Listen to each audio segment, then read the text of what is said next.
Hi guys, welcome to the second module of the system initialization protocol. In this video, we are specifically talking about economic calendar. So know what's on before you trade. I like to start my presentations by giving a map of what you are going to see in this video to be able to follow through and know where you are at every point in this lecture. So first we will start with why the economic calendar is important. Then we'll move on talking about what the economic calendar actually is. Third point, how to read it. Fourth, when to and when not to trade. Fifth sections, the functions of news on price delivery.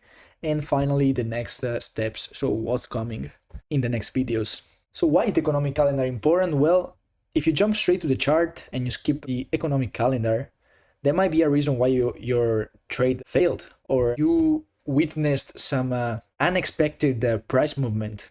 So a perfect setup in the wrong environment is not a setup, it's just a guess.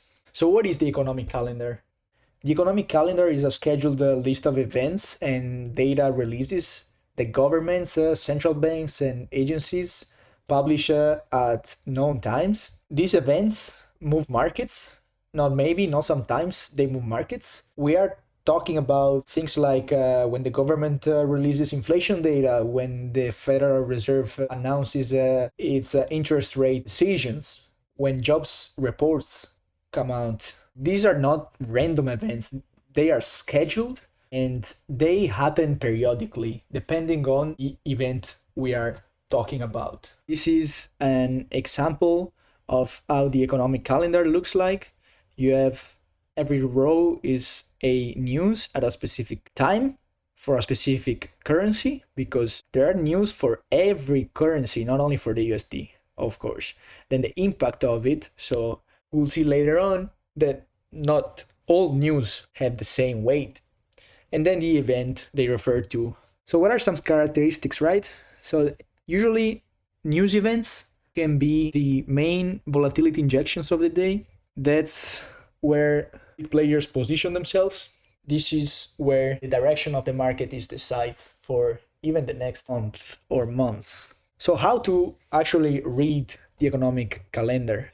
All right, here we will jump into an example. We'll open Forex Factory. Forex Factory is pretty straightforward. There are a lot of things that you can pay attention to, but what I personally look for is just this section right here where we have our news, and this is how I use it. So on a Sunday, when I prepare for the week, I come here and I select the week. I say this week, all right, apply settings, and here I have all the news for the week, right? You see that there are a lot of news, different times, some are all days, and there are a lot of news, a lot of events happening at different times for different currencies, different impact, and of course different events. And then here you have the actual reports. So what you can do here is actually filter by both currency and impact. So gray folder is usually when there's bank holiday, so when the market is closed. Then from yellow to red, from the least to the most impactful event. So what I do normally is selecting the currency I want to look for. So let's say the US dollar. So I'm going to say none and then selecting the US dollar. And then I am going to keep this gray because it's going to tell me when there's bank holiday. All right, so you don't want to trade bank holiday. But then I'm also going to uncheck the yellow and the orange because I want to focus on the most impactful events, because I want to frame my trading week around these high impact events that can move the market. I don't care about a news that move 1 or 2 points on NQ futures. I care about big movers, all right? So I apply filters, come here, and I see the news for this week. As you can see, we have had news starting on Monday. This is when I start considering my news. We have had Trump speaking, for example, on Monday. We have had FOMC meeting minutes. We have had the final GDP for the quarter on Thursday. And finally, today is Friday, April 10. We have had our CPI, core CPI month to month, CPI month to month, and CPI year to year.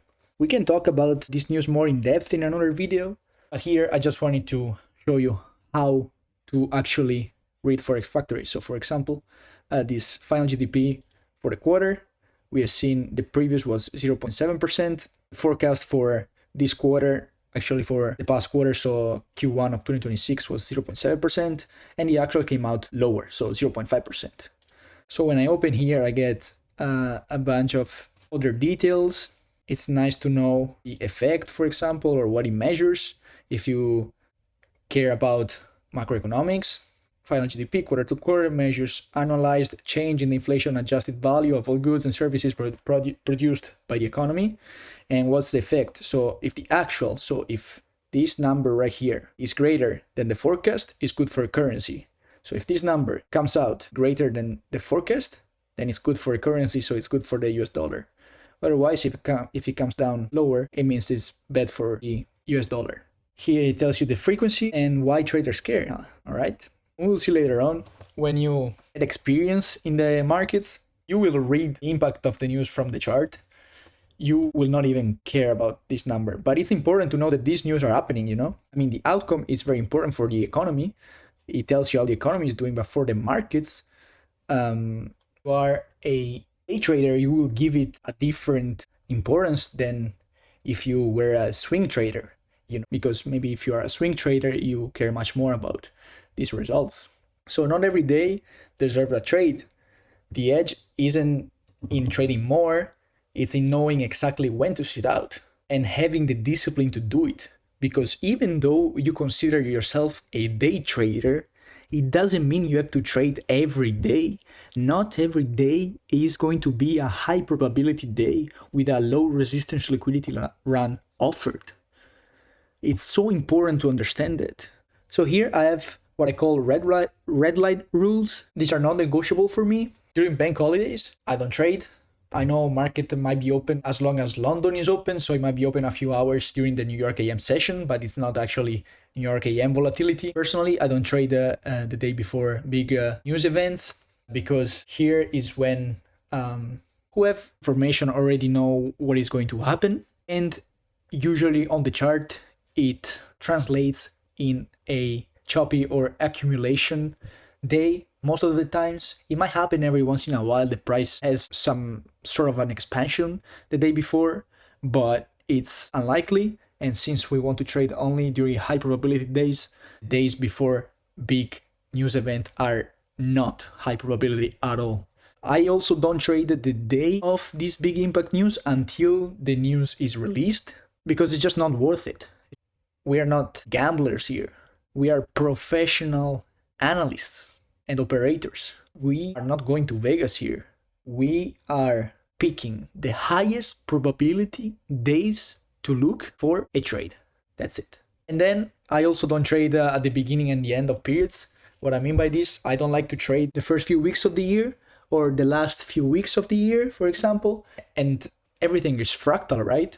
So I am not going to trade the first day of the month, for example. And personally, I don't even trade on Mondays, because I have that rule in place for every time cycle I'm looking at. I'm looking at the yearly, okay, I'm not going to trade the first few weeks of the month. I'm looking at the monthly, okay, I'm not going to trade the first few days of the month. I'm looking at the weekly cycle, okay, I'm not going to trade on Mondays, right? And then when to look for trades, everything that is not red light. So the best days for my systems are Tuesday, Thursday, and Friday. Red high impact events today, I want to look for trades not before but after the news is settled and market has picked a direction. So this is my green light checklist. Not a Monday, at least for me personally, not a bank holiday, not the day before CPI or FOMC, and it has to be post news. Here we come to the real sauce. Main functions are either manipulation or expansion, nothing else. Well, we said that red folder events have high volatility, right? And high volatility, what does that mean? It means a lot of points or ticks in the market, right? And what this translate to? What are the big moves in the market? It's always either manipulation or expansion. That's it. So how do we understand if the news event is going to manipulate or expand? That's a real question. That's the core of everything. How do we understand if news is going to provide the manipulation? We analyze the chart, we look for our areas of interest, our key levels, and our cycles, and we get to the point where we can say if manipulation already happened or not. If manipulation has not happened yet, that means market is waiting for news release to manipulate. This is why it's so important to wait for news and not to anticipate the news event. You're just a gambler. You need to go to Las Vegas if you want to do that. You have higher probability to win there than betting on a news event. Trust. So if right before the news event there's no clear sign of manipulation yet, you can expect news event to manipulate, and later in the day or next day, depending on what time it is and where we are in the cycle, can provide that expansion. And so then how do we know when news event is going to expand? Well, same thing, same charting analysis has to be done. All right, so areas of interest, key levels, targets in the higher time frame direction, and so on. And if we come to the conclusion that manipulation already happened in the market, it is clear that already happened, maybe by SMT, confirmed by change in state of delivery, and news event is about to get released, then news is going to expand because the manipulation already happened, meaning that big players already positioned themselves ahead. And so you might be thinking we can enter right before the news to catch the expansion, right? No, my friend. Absolutely not, my friend. You have to wait for the news event to get released, to that first expansion to take place, because there is going to be a retracement and a second expansion leg. A few minutes are not going to be the full expansion that the news wants to do in the market. It's just the beginning. So you can catch a continuation there. When we have the news event to manipulate, we can catch the reversal, right? So the first expansion leg. Manipulation happens before the news event, and the news delivers that expansion. We can catch the continuation, so the second expansion leg. This is so crucial to understand. I strongly advise you to go into the charts and analyze this deeply. You can pick one or two high impact news events and study them for the past few years, and you will see exactly this happening over and over again. Finally, we come to the conclusion of this video. So as I said, this is the second video of the System Initialization Protocol, or SIP. The first one was general overview. This one was specifically talking about economic calendar. And in the next one, we will talk about the difference between low and high resistance liquidity run and when to anticipate them. Thank you so much for making it until the end and for your attention. I hope you learned something and you enjoyed this video. Please help us by liking the video and subscribe to the channel so we can bring more value to you. All right, have a good one.